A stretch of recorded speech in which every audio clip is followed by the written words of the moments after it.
Il gioco d'azzardo produce dipendenza, è una patologia in forte crescita, tenendo conto che viviamo in una situazione di crisi economica senza precedenti, per cui il gioco d'azzardo va per la maggiore.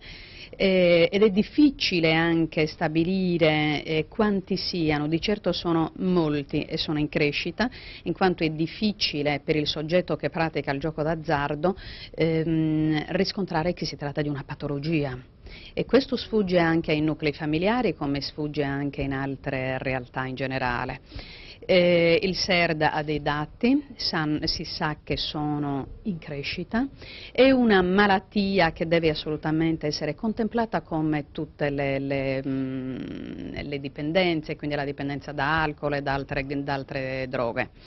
È una condizione inquietante perché non è un problema più generazionale come invece altre droghe, ma è un problema che si sta allargando tra tutte le generazioni. Se pensiamo che ci sono le madri di famiglia che arrivano a indebitarsi, ad alimentare anche l'usura rincorrendo la speranza di un arricchimento col gioco d'azzardo.